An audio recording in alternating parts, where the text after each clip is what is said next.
aimed at harmonizing regulations on information dissemination to safeguard the country's sovereignty. The communications reform, which is of keen interest to Senegalese President Bassirou Diomaye Faye, will, among other things, provide regulations on social media usage, the country's press code, advertising and media ownership to uphold professionalism in broadcasting. The conference is themed Information Integrity, Regulation, Economic Governance and Cyberspace. Recommendations from the forum will be adopted and implemented by the central government. Habib Wadr is the Director of Communication at the Senegalese Ministry of Communications and Digital Affairs. The head of state, Bassirou Diomaye Faye himself, asked us to have very large conversation and discussion, not only with the journalists and the medias, but also with the new online platforms like Meta and TikTok, in which a large part of our youth are using without any regulation of content. And as a country, we have our cultural, religious realities, and we would like them to ensure the application of the rules that we will be discussing today. That's why during 3 days, we will have very large conversation about all those topics. Indeed, the reality shows that because of the economic vulnerability of the media owners, they may not have the choice and sometimes depend from lobbies and influential groups that can be political or religious. The only way for us to guarantee definitely their independence is to ensure that we have brainstorming about the business model that will help them to be definitely independent regarding all kind of help and support and lobby. Once we have this first step regarding the financial support that the government will give, and then the second step regarding the high level of responsibility of the journalists, I think maybe we can hope that we will definitely have them being totally independent from any political influence and lobby. Director of Communication with the Ministry of Communications and Digital Affairs in Senegal, Habib Wadr. Meanwhile, journalists and migration advocates from across West Africa converged on Dakar today for a high-level conference focused on deepening regional conversation around migration. The one-day event featured diverse voices from the sub-region at the table, exploring the challenges, solutions, and evolving narratives on migration in West Africa.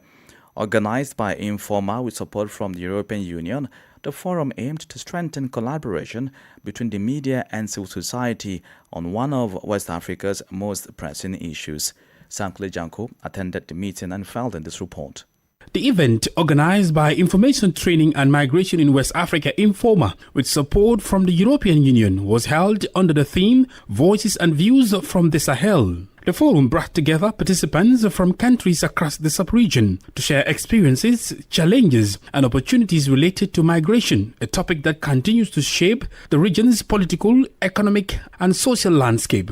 Alexandra Tarquini works for Roma Dicata, a sister institution of Informa. The idea is to improve our skills, and also we share expertise and solutions and way to cover this topic, and also the other topic that are related to the migration. Speakers highlighted the need for more responsible media reporting, stronger cross-border collaboration, and policies that prioritize the rights and dignity of migrants. Harmony Koutsivitis is the European Union Charge d'Affaires in Senegal. This program that aims at training journalists and also putting all actors, all communication actors together, journalists, civil society, bloggers, influencers, etc., to provide a verified and complete information. A key focus of the discussion was shifting the migration narrative away from crisis and toward opportunity by exploring local solutions, economic empowerment, and safe legal mobility. Francois Xavier from International Organization for Migration, IOM West and Central Africa, says people mostly migrate within the region. Migration in the region is primarily intra-regional. That is, migration happens primarily within the region. We see a lot more mobility of people leaving their own countries to go to places like the coastal countries. We also see a lot of people migrating towards the central Sahel because they are attracted to working in artisanal gold mines. The second thing, however, that we notice is a surge in internal displacement. We have a lot of forced migration in the region. As migration remains a central issue in Senegal and the rest of the West African region, forums like this in Dakar are becoming vital platforms for constructive dialogue and regional cooperation. Sankule Janko reporting there. You are listening to Newslink here on West Africa Democracy Radio, broadcasting on 94.9 FM Dakar, Senegal, and we're live on wadr.org. Here's a reminder of our top stories. President Bola Tinubu calls for unity to end bloodshed in Benue State as he arrives on an assessment tour. An African Union Special Envoy engages Captain Ibrahim Traore of Burkina Faso over domestic security threats. Senegal's communication sector begins a 3-day forum to harmonize regulations on information dissemination. Still ahead in the news, the opposition New Patriotic Party NPP in Ghana to elect its 2028 flag bearer on January 31, 2026. We also have the guest interview and sports news. Please stay with us. Fresh and breaking news all the time. Hear it first as the news breaks, only on West Africa Democracy Radio. Newslink continues. Many thanks for staying with us. Let's now take you to Liberia, where a mini summit on the formation of a joint technical commission on land and marine boundaries by member countries of the Manu River Union entered its second day. The gathering is supported by the German government through GIZ and brings together dignitaries including officials from the MRU countries and representatives from regional organizations. During the 4-day consultations, delegates from Liberia, Guinea, Sierra Leone and Cote d'Ivoire will explore solutions for addressing land boundary issues and maritime security. From Monrovia, Abraham Parker reports. The conference opened with remarks from representatives and key government officials present. Among them, Liberia's Internal Affairs Minister Francis Yomali. He stressed that a united approach is crucial for the advancement of the sub-region, highlighting the necessity of maintaining peace among neighboring countries. We trust that the outcome of this meeting will be both collectively and country-focused implemented to benefit our people. Also speaking, Francis Kelly, head of the Sierra Leonean delegation, pledged his country's endorsement of the discussions, particularly given its bold challenges. Our development aspirations, MRU member states, are intertwined and are interwoven. Our communities travel along our common borders. Hence, our mantra should be cooperation, coexistence, strengthening of cross-cultural ties, and socio-economic complementarity. The ongoing conference embodies the hopes of the four nations to collaboratively tackle land and maritime boundary concerns, paving the way for a more stable and cooperative regional future. For Newslink on WADR, Abraham Parker, Monrovia. Let's now bring you stories on politics first in Ghana, where the opposition New Patriotic Party NPP has officially scheduled its presidential primaries for Saturday, 31st January 2026. The decision was taken at a crucial meeting of the party's National Executive Council held on Tuesday. With growing anticipation within the party's rank and file, the primary is expected to attract significant interest from both long-standing members and new contenders seeking to lead the NPP into the next electoral cycle. Party officials have indicated that the nomination guidelines, timelines for campaign activities, and the code of conduct for aspirants will be released in the coming weeks. This announcement by the party's General Secretary, Justin Frimpong Kodwa, sets the stage for a decisive contest to elect the party's flag bearer for the 2028 general elections. The NEC has assured party members of a transparent and credible process that upholds the democratic values of NPP. In light of the spirit and letter of Article 13 of the NPP Constitution, that power is clothed with National Council to make that decision. And National Council today also made the decision that the date for our presidential primaries is set for January 31st, 2026. A committee, or what we refer to as a planning committee, has been put in place by National Council to prepare and also implement directive that has been given to them for us to have a successful delegate conference to amend our constitution, the provision that has to be amended. A chairman for the committee is Honorable Joseph Osei Owusu, former Member of Parliament for Bekwai. Johnston Frimpong Kodoi is the General Secretary of Ghana's opposition New Patriotic Party, NPP.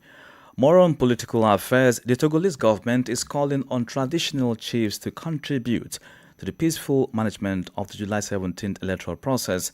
The Minister of Territorial Administration, Decentralization and Customary Chieftaincy, Balo Awati, began a national tour in the Savannah region on June 16th to engage with traditional chieftains to promote effective electoral management and a peaceful electoral process.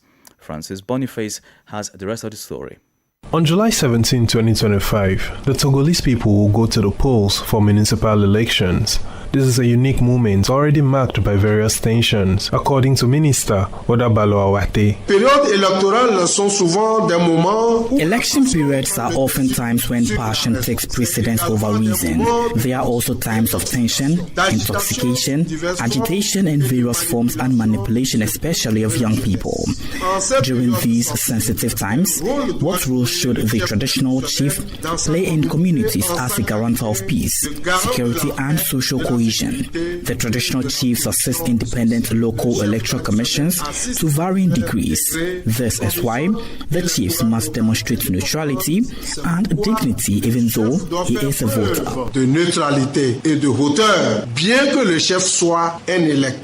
The tour will extend until Friday, June 20, 2025 through the country's 5 regional capitals, including Dakar, Kara, Sokode, Atakpame, and Chevier. As announced by the Electoral Commission, campaigns for the municipal election begin Tuesday, July 1, 2025 for a period of 2 weeks.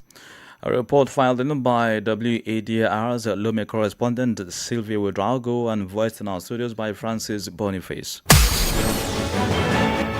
Politics, analysis on major news, social matters, and all. This is The Guest. The guest segment tonight takes us back to Nigeria, where President Bola Ahmed Tinubu visited Benue State earlier today to commiserate with families and victims of recent attacks in the state. Before Tinubu's visit, the country's Chief of Defense Staff, General Christopher Musa, was in Benue on Tuesday, where he had proposed a community-based security approach to tackle the escalating crisis. CDS Musa in his proposal suggested that trusted local youth be trained as vigilantes under the supervision of the military to help secure their communities. However, the proposal has drawn mixed reactions as not everyone agrees with the idea. Some stakeholders fear it could lead to misuse of power or escalate existing tension. Atajasiata Olota is a security and intelligence specialist. So what do you think about the CDS call for Benue residents to defend themselves? I think his statement seems a bit too hasty, especially given the current delicate security climate, as it were, in Benue. Irrespective of how possibly well-intentioned his statement is, it risks alienating certain groups, considering the ethno-religious and identity-based dimension of the current security dynamics across the various groups in question. It's very important to understand that the context in which civilians were conscripted into a civilian joint task force or militia that was to support federal law enforcement agencies in dealing with ideological terrorist groups linked to JAS and ISWAP. The dynamics in Benue State is very, very much different, and it doesn't really take into cognizance the complex dynamics at play in Benue.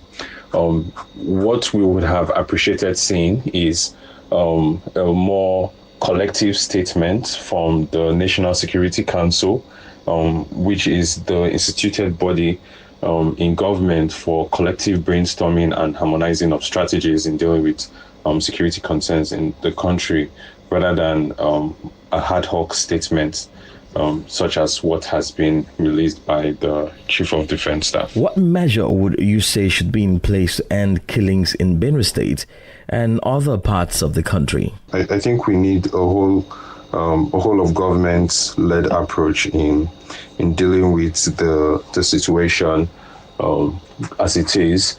There's need for a shift from reactive military deployment to more of a governance-led, people-centered, intelligence-driven form of deployment to really inform how government intervenes in the situation, as it were. Some key dynamics that have really been seen to be either lacking or disjointed kind of includes the whole concern around early warning and early response systems, right? There is need for more robust early warning and early response system. And when we talk about just early warning systems, we need more initiatives, more localized initiatives to really support people to identify some of the key triggers of violence before they turn into reprisals and continue to evolve into uncontrollable dimensions. Ata Jesse Ata Olota, a security and intelligence specialist, has been our guest. In the world of sport, Mamelodi Sundowns, South Africa gave Africa its first victory at the 2025 World Cup with a 1-0 victory over Ulsan Hyundai South Korea on Tuesday, June 18 in Orlando. The match between Mamelodi Sundowns and Ulsan Hyundai, delayed by an hour due to thunderstorms, saw Ikram Reyners scored the only goal in the 36th minute after two VAR interventions for disallowed goals. Goalkeeper Ronwen Williams preserved South Africa's lead with a decisive late save. The victory puts Sundowns atop of Group F ahead of Brazil and Germany, who played out a 0-0 draw.